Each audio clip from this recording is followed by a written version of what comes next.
ವಸತಿಗಳಿರ್ಬೋದು. ಅದರಲ್ಲಿ ತನ್ನದೇ ಆದಂಥ ಒಂದು ಧಾರ್ಮಿಕ ಚಟುವಟಿಕೆಗಳಿಗೆ, ಪೂಜಾ ಕಾರ್ಯಕ್ಕೆ ಬಹಳ ದೊಡ್ಡ ಹೆಸರು ಕುತ್ತಿಗೆ.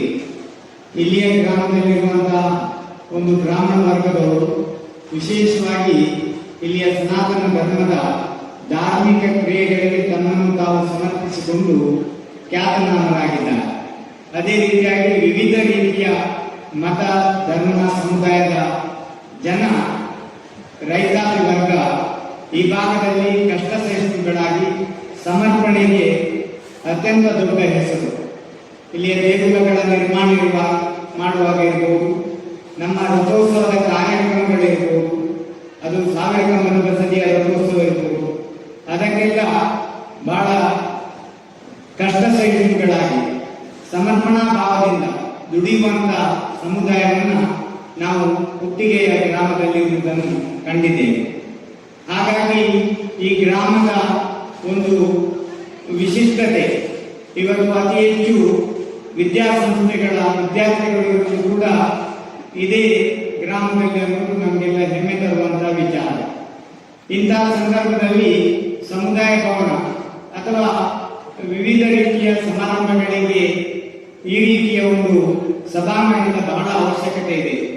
ಈ ಅವಶ್ಯಕತೆಯನ್ನು ಮನಗಂಡು ತಮ್ಮ ಚಾರಿಟೇಬಲ್ ಸಂಸ್ಥೆ ವತಿಯಿಂದ ಶ್ರೀಯುತ ನಾಗವರ್ಮ ಜಯನವರು ನಮ್ಮಲ್ಲಿ ಹಲವು ವರ್ಷಗಳ ಹಿಂದೆ ಕೆಲವು ಮಾತುಗಳನ್ನು ಹೇಳಿ, ಸಂಸ್ಥಾನದ ಗ್ರಾಮದಲ್ಲಿ ಏನಾದರೂ ಒಂದು ಮಾಡಬೇಕು, ನಮ್ಮ ಸಹೋದರ ಒಳ್ಳೆಯ ನಡಪಾಕ ಮಾಡುವವರು, ಹಾಗಾಗಿ ಅವರಿಗೆ ಏನಾದರೂ ಒಂದು ವಿದೇಶದಲ್ಲಿದ್ದಾರೆ, ಏನಾದರೂ ಒಂದು ವ್ಯವಸ್ಥೆ ಆಗಬೇಕು. ಆಗ ನಾವು ಹೇಳಿದೆವು, ನೀವೊಂದು ಚಾರಿಟೇಬಲ್ ಸಂಸ್ಥೆಯನ್ನು ಹುಟ್ಟುಹಾಕಿ ಒಂದು ಟ್ರಸ್ಟ್ ಅನ್ನು ನಿರ್ಮಾಣ ಮಾಡಿ ಆ ಮೂಲಕ ನಿಮ್ಮ ಭಾವನೆಗಳನ್ನು ಈಡೇರಿಸಲಿಕ್ಕೆ ಸಾಧ್ಯ ಇದೆ. ಒಬ್ಬರಿಂದ ಯಾವ ಕೆಲಸವನ್ನು ಮಾಡುವುದಕ್ಕೆ ಸಾಧ್ಯ ಇಲ್ಲ. ಇವತ್ತಿನ ಕಾಲಘಟ್ಟದಲ್ಲಿ ಎಲ್ಲರೂ ಸೇರಿ ಮಾಡಿದಾಗ ಅದರಲ್ಲಿ ತೃಪ್ತಿ ಜಾಸ್ತಿ. ಒಬ್ಬರೇ ಮಾಡಿದಾಗ ನೂರಾರು ಅನುಮಾನಗಳು ಜನರಲ್ಲಿ ಹುಟ್ಟುಕೊಳ್ತವೆ. ಅವರು ಒಬ್ಬರೇ ಕಷ್ಟ ಮಾಡಿ ಎಷ್ಟೇ ಸವಾಲುಗಳಿರಲಿ ಜನಕ್ಕೆ ಅದರ ಬಗ್ಗೆ ತೃಪ್ತಿ ಇರುವುದಿಲ್ಲ. ಅದರಲ್ಲಿ ನೂರಾರು ರೀತಿಯ ಸವಾಲುಗಳನ್ನು ಎದುರಿಸಬೇಕಾಗುತ್ತದೆ. ಅಂತಹ ಸಂದರ್ಭದಲ್ಲಿ ಒಳ್ಳೆಯ ವ್ಯಕ್ತಿಗಳು ಒಳ್ಳೆಯ ಸಕಾರಾತ್ಮಕವಾಗಿರ್ತಕ್ಕಂಥ ಒಂದು ಬೆಂಬಲವನ್ನು ಕೊಡ್ತಾರೆ. ಅಂತ ಒಂದು ಬೆಂಬಲವನ್ನು ನೀಡುವುದಕ್ಕೆ ಕೆಲವರ ನಾವು ವಿಶ್ವಾಸವನ್ನು ಪಡೆಯಬೇಕಾಗುತ್ತದೆ. ಅದಕ್ಕೆ ಈಗಿನ ಕಾಲದಲ್ಲಿ ಟ್ರಸ್ಟ್ಗಳು ಆ ವಿಶ್ವಾಸವನ್ನು ಮೂಡಿಸುವ ಕೆಲಸವನ್ನು ಮಾಡ್ತವೆ.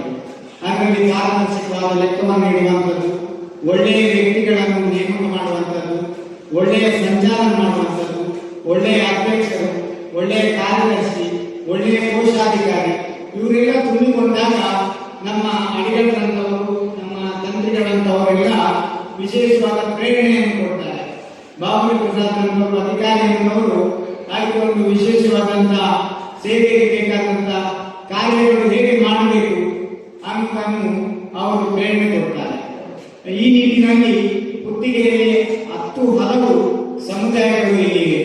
ನಾಗವರು ಎಲ್ಲರ ವಿಶ್ವಾಸಕ್ಕೆ ಪಾತ್ರರಾಗಿ ಈ ಇಲ್ಲಿಯ ಜನಪರವಾದಂತ ಕಾರ್ಯಗಳನ್ನ ಗ್ರಾಮ ಮಟ್ಟದಲ್ಲಿ, ಹೋಬಳಿ ಮಟ್ಟದಲ್ಲಿ ಮಾಡಿದವರು. ಜೈನ ಬೇರೆ ರೀತಿಯ ಸನಾತನ ಧರ್ಮವನ್ನ ಸಂಘಟಿಸತಕ್ಕಂಥ ಕೆಲಸ ಇರಬಹುದು, ಸರ್ವಧರ್ಮೀಯ ಸಾಮರಸ್ಯದ ಕೆಲಸಗಳಿರಬಹುದು. ಇಂತಹ ಕಾರ್ಯಗಳಿಗೆ ಈ ಕಡಿಮೆ ವೆಚ್ಚದಲ್ಲಿ ಮೇಂಟೆನೆನ್ಸ್ ಮಾತ್ರ ಹೇಳಿಕೊಟ್ಟಾಗ ಜನಪ್ರಿಯವಾಗುತ್ತದೆ. ಮತ್ತಷ್ಟು ನಿಮ್ಮಲ್ಲಿ ಒಳ್ಳೆಯ ಕೆಲಸಗಳನ್ನು ಮಾಡತಕ್ಕಂಥ ಹುಮ್ಮಸ್ಸು, ಶಕ್ತಿ ಭಗವಂತ ನೀಡಲಿ. ಹಿಂದಿನಿಂದ ಇಲ್ಲಿ ಒಂದು ರಾಜ ಪರಂಪರೆ ಇವತ್ತು ಕುಲದೀಪರಿದ್ದಾರೆ, ಬೇರೆ ಬೇರೆ ಜನ ಈ ರೀತಿಯ ಜನ ಸಮುದಾಯಕ್ಕೆ ಹತ್ತಿರವಾಗಿರ್ತಕ್ಕಂಥ ಅನೇಕ ಕೆಲಸಗಳನ್ನು ಮಾಡಿ ಇವತ್ತು ಒಳ್ಳೆಯ ಹೆಸರುಗಳನ್ನು ಗಳಿಸಿದಂತ ಕೀರ್ತಿ ನಮ್ಮ ಈ ಪರಂಪರೆಗಿದೆ. ಹಾಗಾಗಿ ಅದನ್ನು ಮುಂದುವರಿಸಿಕೊಂಡು ಹೋಗುವಂತಹ ಶಕ್ತಿ ನಿಮ್ಮೆಲ್ಲರಿಗೂ ಕೂಡ ಸಿಗಲಿ. ಚಿಕ್ಕ ಭಾವನೆ. ಅದೇ ರೀತಿಯಾಗಿ ಶೈಕ್ಷಣಿಕವಾಗಿ ನಾವು ಹಿಂದುಳಿದದ್ದು. ಹಿಂದೆ ಬೇಕಾದಷ್ಟು ಶಿಕ್ಷಣ ಇತ್ತು. ಎಲ್ಲಾ ರೀತಿಯ ಖಗೋಳ, ಭೂಗೋಳ, ವಿಜ್ಞಾನಗಳನ್ನು ನಮ್ಮ ಋಷಿಮುನಿಗಳು ಹೇಳಿಕೊಟ್ಟಿದ್ರು. ಆದರೆ ಅದಕ್ಕೆ ಸರಿಯಾದಂತಹ ಒಂದು ಗುರುಕುಲ ಪದ್ಧತಿ ಈಗಿನ 21ನೇ ಶತಮಾನದಲ್ಲಿ ಶಿಕ್ಷಣವೇ ದೊಡ್ಡ ಅಸ್ತ್ರವಾಗಿ ಮುಂದೆ ಬಂದಿದೆ.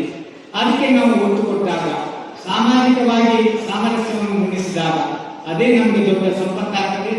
ಅಂತ ಸಂಪತ್ತಿನ ವಿನಿಯೋಗವು ಅಂತ ಒಳ್ಳೆಯ ಕೆಲಸಗಳಿಗೆ, ಆರೋಗ್ಯ, ಶಿಕ್ಷಣ ಮತ್ತು ಸಾಮಾಜಿಕ ಸುಧಾರಣೆಗಾಗಿ ಮೀಸಲಾಗಲಿ ಅಂತ ಹೇಳ್ತಾ ಈ ಪದ್ಮಾವತಿ ಕಲ್ಯಾಣ ಮಂಟಪದಲ್ಲಿ ಪ್ರತಿ ವರ್ಷ ಇಂಥ ಒಳ್ಳೆಯ ಕಾರ್ಯಕ್ರಮಗಳನ್ನು ಹಮ್ಮಿಕೊಳ್ಳುವಂತಹ ಶಕ್ತಿ ನಿಮಗೆ ಸಿಗಲಿ ಅಂತ ಹೇಳಿ ನಾಗಪ್ಪನವರು ಮತ್ತು ಅವರ ಸಹೋದರರು ಮತ್ತು ಅವರ ನವೀನ್ ಮತ್ತು ಅವರೆಲ್ಲ ಕುಟುಂಬ ವರ್ಗ ಪರಿವಾರದವರಿಗೆ ಭಗವಂತನಲ್ಲಿ ಪ್ರಾರ್ಥನೆ ಮಾಡ್ತಾ ಐಕ್ಯತೆಯಿಂದ ಎಲ್ಲ ಕೆಲಸಗಳನ್ನು ಎಷ್ಟೇ ಕಷ್ಟ ಇದ್ರೂ ಅದನ್ನು ಮಾಡಲಿಕ್ಕೆ ಸಾಧ್ಯ ಇದೆ.